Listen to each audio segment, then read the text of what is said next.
मैं हूं मोइन शेख और आप देख रहे हैं मुमरा टाइम्स। तो दोस्तों चलते हैं आज की मुख्य खबर की ओर।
भी पार्टी में जुड़े थे, जिस पार्टी में आपके यहाँ के स्थानीय विधायक जितेंद्र आव्हाड थे, आज आपने अलविदा किया। इसका क्या कारण है कि अचानक से आपने एनसीपी शरद पवार पार्टी से अलविदा लिया?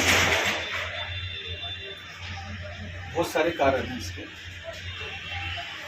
जिसमें मैंने पहले भी न्यूज़ में बोला कि कुछ लोग वक़ार और इज्जत के लिए जीते। ऐसा सब कुछ नहीं है।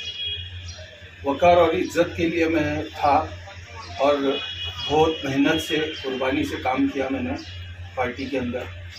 और सारे प्रेस वाले तकरीबन मेरे दोस्त थे और वो इस बात को जानते, मेरे बोलने की ज़रूरत नहीं। आज जितने लोग मेरे अजीब करीब में है या मेरे साथ में जो गए थाना नजीब पैतना, और एक बहुत बड़ी टीम आने के लिए तैयार है, जो मेरे को कंटिन्यू कॉल कर रही है कि भाई हम लोग भी आ रहे हैं, हम लोग बोलना चाहिए था हमको, तुम जा रहे। और ऐसा हुआ कि जिसमें आधे लोग यहाँ पे छूट गए, उसमें से मेरे अजीज दोस्त फिरोज़ भाई भी है और बहुत सारे लोग यहाँ रह गए मोर्चे में जाने। और उसमें सबसे बड़ी बात ये थी कि जो भीड़ मैं लेकर गया था वो 300-500 वाली भीड़ नहीं थी, मेरे मोहब्बत में आने वाले। नजीब मुल्ला की पार्टी में ही क्यों गए आप? कांग्रेस थी, समाजवादी थी, क्या कारण है कि नजीब मुल्ला की पार्टी आपने चुने? तो ऐसा है कि नजीब भाई ने बहुत अच्छी बात बोले थे कि वाशी के मीटिंग में, लेकिन क्या हुआ, उसको काट छाट के एक छोटी सी क्लिप चलाकर लोगों को गुमराह करने गया। जैसे बीजेपी में ज्वाइन होने की बात बीजेपी में ज्वाइन हो रहा है, तो वो क्लिप का पूरा खुलासा कीजिए। क्लिप में ऐसा कुछ नहीं था कि बीजेपी ज्वाइन करना या नजीब मुल्ला की पार्टी ज्वाइन। हम लोग जब कुर्ला के एक मीटिंग में थे हम लोग, जहाँ पे कांग्रेस के बड़े बड़े नेता थे, शिवसेना के बड़े बड़े नेता थे और हमारे राष्ट्रवादी के बड़े बड़े नेता थे। वहाँ पर खुल के पहले के चीफ मिनिस्टर ने कहा था, हो मी बाबरी मस्जिद पाडली आणि माझा ह्याचा गर्व है, तो मी आम्ही जे बाबरी मस्जिद पाडली। तो हम लोग स्टेज पे हमारे लोग तालियां बजा रहे थे और हम लोग सेकुलर थे उस पार्टी में। तो अभी बीजेपी भी तो अपना श्रेय ले रही है कि बाबरी मस्जिद के लिए हम लोग भी थे और वही पार्टी को लेके कोलैब में नजीब मुल्ला भी है। लेकिन हम वहाँ सेकुलर थे, यहाँ आने के बाद में हम लोग जो है ये हमारी सोच अलग है, हम लोग काफी लोग हैं। सेकुलर तो यहाँ के विधायक भी थे। हाँ, तो फिर विधायक को छोड़ने का कारण क्या है? क्या नसीहत है आपको? मतलब विधायक को आपने, मैंने वीडियो देखा, आपने कुछ नसीहत दी है, कच्चे कान को लेकर ऐसी कुछ बातें की है आपने? मैं बताया ना, कान को सुख देने वाले लोग जब आ गए तो दूर जाना लाजिम था। और आप उम्र का उसका माहौल आप देख लो ना क्या है। रफीक भाई आपको एनसीपी का एक यहाँ पर मजबूत पिलर भी गिना जाता था और आप एक क्वालिटी है, आप में एक नगर सेवक से भी ऊपर की क्वालिटी आपकी है, पर आपको पार्टी ने कभी ऊपर लाया नहीं, इसीलिए आपने पार्टी छोड़ा कि आपने कच्चे कानों की वजह से ये पार्टी को छोड़ा। एक कॉर्पोरेटर हो सकते थे आप 2009 से, अगर यहाँ पे हो तो स्थानीय कॉर्पोरेटर भी हो सकते थे। मेरे लिए सबसे बड़ी खुशनसीबी की बात है कि मेरे पत्रकार भाई ये बात बोल रहे हैं, समझे? यही बात इनको समझना चाहिए था। आपने ऑन कैमरे पे बोला कि साहब सिर्फ कान के कच्चे, तो आपने कभी साहब से बात करने की कोशिश क्यों नहीं की कि इस बार चर्चे पर? आज से 13 से 14 महीना पहले मैंने पर्सनली साहब को कुछ बातें जाकर समझाया था सामने बैठ के। यहाँ के मेरे एक अजीज दोस्त नगर सेवक ने मुझसे कहा था कि जरा आप चाचा आपकी इज्जत करते, आप जाओ उनसे बात करो और ज़रा उनको समझाओ। 13-14 महीने मुमरा के दो मेरे दोस्त लोग भी थे, जब मैंने बात किया और मैं कोई भी बात करूंगा तो कोई भी उड़ती या झूठ बात नहीं करूंगा। तो मैंने जाकर साहब को समझाया भी कि कुछ बातें ऐसी चल रही। हाँ, मैंने ये बोला कि मैं यहाँ पे चमचेगिरी करने नहीं आया, ना मैं किसी का नाम लूंगा कि आपके खिलाफ ये काम कर रहा है, ये काम कर रहा है। वो मेरे, जिसको मराठी में पिंड बोलते, कि मेरा वो काम ही नहीं है कि मैं जाके किसी के बारे में वहां बोलूं या भड़काऊं। मैं किसी का, आप खास करके मुमरा कौसा पे ख्याल करो। उस वक्त साहब ने कहा था कि हाँ अपन बैठ के कुछ करेंगे उसके लिए। नजीब मुल्ला के पास जाने से पहले विधायक से आपकी कुछ चर्चा हुई थी, कुछ बातचीत हुई थी जाने से पहले?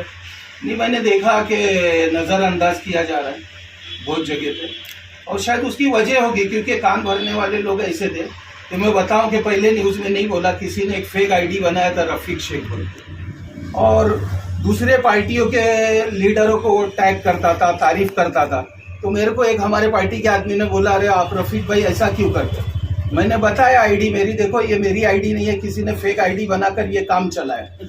तो ये सामने वाले को सोचना चाहिए कि मेरा कितना वफादार है। तो अगर मेरे बारे में अगर कोई बात पहुंची भी है, बुला के पूछना चाहिए था। हमने जब भी अजीज बाटा और जो है अजीज बाटा अजीज भाई, और उसके बाद में साजिद अंसारी जो हमारे इलेक्शन लड़े, जिसका स्टेडियम थाना के स्टेडियम में निकाल लगा, दादोजी कोंडी स्टेडियम में निकाल लगा, उधर साहब को मैंने स्पष्ट बोला था ये बात कि साहब अगर गद्दारों में रफीक शेख का नाम है तो सबसे पहला पार्टी से मुझको निकालो। रफीक भाई, अभी यहाँ पर कलवा मुमरा के जो अध्यक्ष है शमीम खान, वो भी मौजूद नहीं थे और आपने अवार्ड साहब से भी बात नहीं किया, और ऐसे प्रयास कई लगाए जा रहे हैं कि आपको कुछ पोस्ट की लालच दी गई है तो आपने पोस्ट के लालच में अपने कार्यकर्ताओं को तोड़ के नजीब मुल्ला में लेके गए। ऐसे आप पे आरोप भी लगाए जा रहे हैं कि आपके जाने के बाद। बहुत अच्छा सवाल किया भाई आपने। मैं पहले जो है थाना सिटी वाइस प्रेसिडेंट पैनल में था, ये थाना सिटी प्रेसिडेंट के बाद की पोस्ट है, और अभी मैं जो हूँ माइनॉरिटी सेल में हूँ। और मुझको नजीब भाई ने बोला था, रफीक भाई रफीक चाचू आप जो पोस्ट सिलेक्ट करें, मैं ऑन कैमरा बोल रहा हूँ, आपको दी जाएगी। लेकिन मुमरा कौसा माइनॉरिटी एरिया है, माइनॉरिटी के लिए मुझे काम करना था, मुमरा कौसा में काम करना था, इसके लिए मैंने जो है माइनॉरिटी सेल का अध्यक्ष होना चुना। क्या लगता है आपको कि अगर विधायक अवार्ड आपसे फिर एक बार चर्चा, एक बार बातचीत करेंगे तो वापस से शरद चंद्र पवार पार्टी में फिर से आएंगे? बहुत मुश्किल है, मैं खुददार आदमी हूँ। नहीं तो आपने इतने साल दिए, 2009 से अगर इस पार्टी को आपने अपना टाइम दिया है। टाइम नहीं, दिन रात बहुत कुछ दिया है मैंने, बहुत कुछ खोया है इस पार्टी को संवारने में। क्या रहेगी आगे की आपकी रणनीति, क्या रहेगी, क्या भूमिका रहेगी आने वाले चुनाव में? मैं वहाँ पर भी था, ईमानदारी से था, और जहाँ भी रहूँगा ईमानदारी से, यहाँ पे भी ईमानदारी से रहूँगा। 2009 के बाद से 2024 आ चुका है अभी, तो क्या लगता है आपको मुमरा में विकास हुआ या नहीं हुआ? आपके रहते हुए आपने तो देखा भी है मुमरा को, आपके नजरों के सामने आपने मुमरा बसते हुए देखा, क्या कहेंगे इस बारे में? ऐसा है कि काम तो हुआ है, इस बात से कोई इनकार, लेकिन सारे काम अधूरे हुए। जैसे क्या? रोड, हॉस्पिटल, बहुत सारी चीजें, स्टेडियम वीरान पड़ा हुआ है, भाड़े पे लेना पड़ रहा है हमको, और बहुत सारी चीजें बताने के लिए, ये सारी चीजें अधूरी। और साहब को गुमराह किया गया कि भाई साहब देखो लोग खुश है, लोग तो सिर्फ आप ही की चर्चा कर रहे, आप ही का नाम चल रहा है, उस काम को पूरा नहीं। एक नशेमन की मिसाल देता हूँ, एक नशेमन का रोड था जो 3 महीने तक लोग आ रहे जा रहे थे, खोद के रखा हुआ था। नशेमन का मेन रोड ऊपर जो किफायत सेठ के बंगलों को जा रहा है, और 3 महीना खोदा हुआ, लोग गिर रहे, पड़ रहे, पाइपलाइन पड़ी हुई, लोगों ने शिकायत की, लेकिन नहीं मामला हुआ। यहाँ के नगर सेवकों से आपकी मतलब संतुष्टि है? क्या काम हुआ है 5-5 साल के जो इन लोग ने अपना जो टर्म पूरा किया है? क्या लगता है यहाँ के नगर सेवकों से मेरा बहुत अच्छा ताल्लुक रहा। नहीं, ताल्लुक की बात नहीं है, कामकाज को लेके, या कामकाज किए हैं लोगों के लिए? जो फंडिंग पास होती थी कि पूरा पैसा लगा हुआ है बराबर से? काम तो लोग कर रहे थे नगर सेवक यहाँ के मौजूदा, लेकिन उनको भी गुमराह किया गया।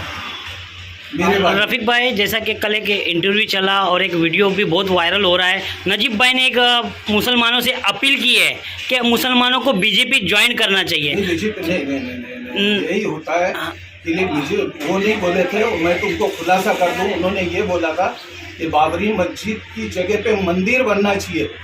ये एक यूपी के आमदार खन्ना ने, कांग्रेस के लोगों ने सबसे पहला डिमांड किया, और वहां पर मूर्ति रखते वक्त भी कांग्रेस थी, और उसके बाद में जब बाबरी मस्जिद तोड़े गई तो भी कांग्रेस थी। और जब 92 का फसाद हुआ तो सेंटर से लेके स्टेट में तो कांग्रेस थी। कांग्रेस जो बीजेपी हमारी खुली दुश्मन है, हम जानते हैं कि ये हमारा दुश्मन है, तो हम जो है होशियार रहे थे।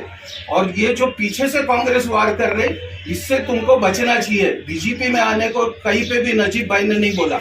एक सेकुलर सोच है अजीत दादा की और एक सेकुलर पार्टी तो कंबाइन ही है बीजेपी के साथ में। तो क्या लगता है आपको कि आने वाले टाइम में आपको बीजेपी जो बोलेगी वही आपको करना है, आपकी पार्टी की तरफ से आपको जो संदेश आएगा, जो मैसेज आएगा, वो आप पूरा करेंगे? अजीत दादा अपने आप में एक बहुत बड़ी शख्सियत, हैसियत रखने वाले शख्सियत है और नजीब भाई भी ईमान वाला है। ये बात याद रखना, नजीब भाई भी ईमान वाला है। कोई भी ईमान 3 का बराबर भी रहेगा तो ईमान बेच के सौदा नहीं करेगा। यहाँ पर ट्रेंड चला थे, अरे बीजेपी में गए, ये एक ही मुद्दा इनके पास बचा है अभी बदनाम करने नजीब भाई को, ये बीजेपी में चले गए बस। मुमरा वासियों को, मुमरा के नगर सेवकों को, पूर्व नगर सेवकों को और अपने विधायक जितेंद्र रावत को क्या संदेश और क्या नसीहत देना चाहिए? चमचों से सावधान। नगर सेवक को भी बोलता हूँ, मेरे जूने दोस्तों को, कि एक की बात दो की बात 4 ले जाकर पहुंचाने वालों से सावधान रहे और यही काम साहब को करना चाहिए। और मुमरा की जनता, मैं तो बोलता हूँ जो अल्लाह से डरने वाला है वो न किसी बीजेपी से डरता है न किसी से डरता है, उसको डरने की जरूरत भी नहीं। जिसके दिल में अल्लाह का खौफ होएगा वो दुनिया में किसी से नहीं डरेगा। हम लोग गुलाम नहीं है, हम लोग खुददार लोग हैं। खुल के आना, नजीब भाई के साथ में डरना नहीं। ये लोग माल बेचेंगे बीजेपी, एक ही मुद्दा है बस, तुमको डराया जाएगा बीजेपी के नाम से। हाँ, और डरना नहीं। हमारे दिल में अल्लाह का खौफ है, अल्लाह का डर है, हमको किसी का डर नहीं लगता। अभी रफीक भाई पर कोई प्रेशर नहीं है, तो आने वाले दिनों में रफीक भाई खुलकर आवाज़ उठाएंगे, विधायक हो या नगर सेवक है उसके खिलाफ में यहाँ पर आवाज़ उठ दिखेंगी रफीक भाई की? देखो, बहुत लोग आने के लिए तैयार है मेरे साथ। सुबह से शाम तक कॉलिंग चालू है कि हम लोग आप गए, हमको बुलाना चाहिए था, हम साथ में आते हैं। और इसका आप 3 महीने में नज़ारा देखेंगे इंशाल्लाह। ऐसा तो नहीं है। मैं हूं मोइन शेख और आप देख रहे हैं मुमरा टाइम्स। तो दोस्तों चलते हैं आज की मुख्य खबर की ओर। तो दोस्तों ये थी हमारी आज की खबर। इसी तरह की खबरों से अपडेट रहने के लिए देखते रहिए मुमरा टाइम्स। और हाँ दोस्तों, आप हमारी वीडियो को लाइक और शेयर जरूर कीजिए और साथ ही साथ आप हमारे चैनल मुमरा टाइम्स को सब्सक्राइब भी कीजिए। तो दोस्तों फिर मिलते हैं एक नई खबर के साथ, तब तक अपना ख्याल रखिए, सुरक्षित रहे। जय हिंद।